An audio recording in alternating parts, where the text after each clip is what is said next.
Welcome back. It's still Wake Up Nigeria. Now, with us is the head of corporate communications and marketing at Union Bank, Ogochukwu Ekaidem. Let me get that right. Okay, so it's all about Union Bank's social efforts recently, and it was highlighted in this brand new ad called Enabling Success, or as we know it, Don't Be an Uncle Thomas. Let's take a look at the ad. Nigeria we hail. Those who divide our people are getting better at their game.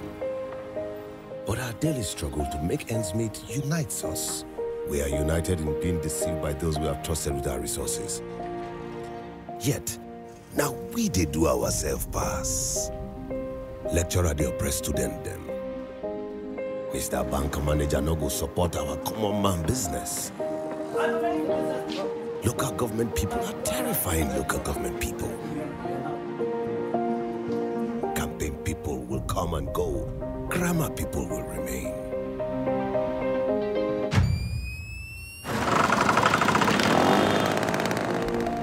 So now, many people have become Uncle Thomases, unwilling to desire, believe, or work for a better nation. What will be left for our children if we all continue to carry this Uncle Thomas mindset? We must continue to push and believe, and small, and our prayers will be answered. This education you go get down. That house, now you go build down.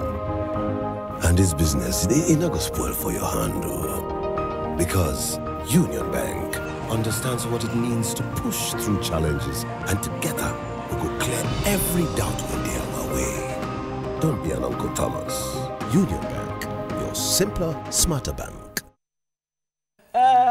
I'm going to first of all give a round of applause for that.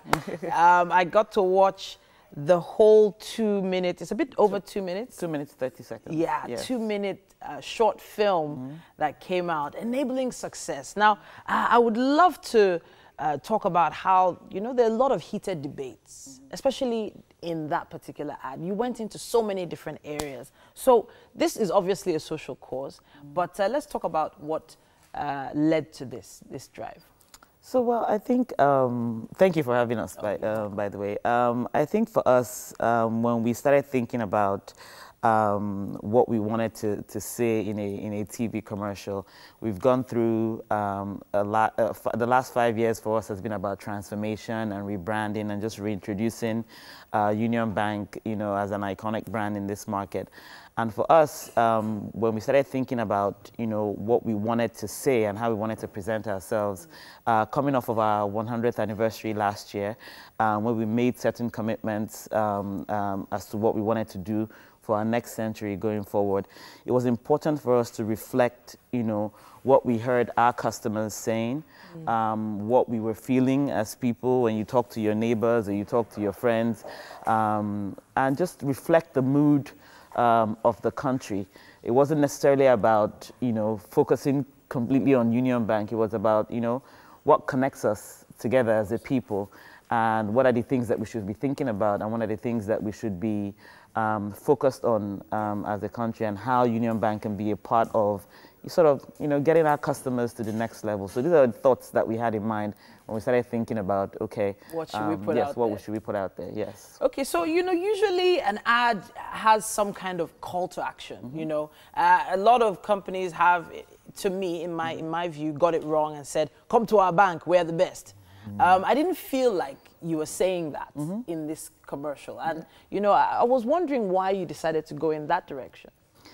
Well, again, for us, we wanted to really speak to people at their core. I think, you know, we're a bank and people have options, but I think people make decisions largely around, for us as a bank, functionality. And we think we have that. We think we have all the resources and all the products and services to compete with anybody else out there. Okay.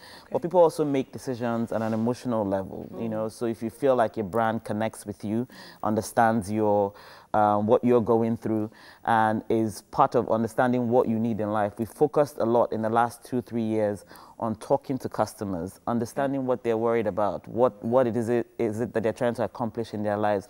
And out of that, we've develop products that we think will meet some of those needs. So for us, it's always about listening to the customer, listening to our customers, listening to people out there and saying, okay, what do people need and how can we plug in? And if you feel like you connect with the things that where we basically are putting out there, then come to us, because we can serve you just as well as any other person out there. All right, so it's not like come to us, it's by force. Well, come to us. So, yeah, we want you to come to us. I like that, I like that. And something else I liked was the fact that it was obvious that everything there was shot in Nigeria. Yep. So you're a bank, of course, there are substantial resources that you could have used and taken outside the country to shoot something robust, but you decided to do it 100% Nigerian. Absolutely, and that was a sticking point for me. That was a make or break, and for us as a team. We see ourselves as a Nigerian bank. We believe that the talent, the creativity, the locations exist here. We didn't think that it was necessary to go anywhere else to tell our own story. And so for us, that was critical. So we said, you know, there are Nigerians here, and if there's anything that we're looking for that is not here, I'm sure there are Nigerians outside that we can find to do it. So for us, from the casting, from the director, the production, the post-production, we wanted it to be created by Nigerians and our story to be told by us. So it was an important sticking point for us as an organization, because we feel like, you know, if we're talking about enabling success for Nigerians, then we should be doing that as well. Fantastic, fantastic. So speaking of success, you know, I know that the bank has had quite a few amazing events over the years. Is there anything coming up very soon that we should look out for? So we've been quite busy this year. We're doing a lot, but towards the end of the month, on the 23rd and 24th of October, we are launching our very first annual education fair.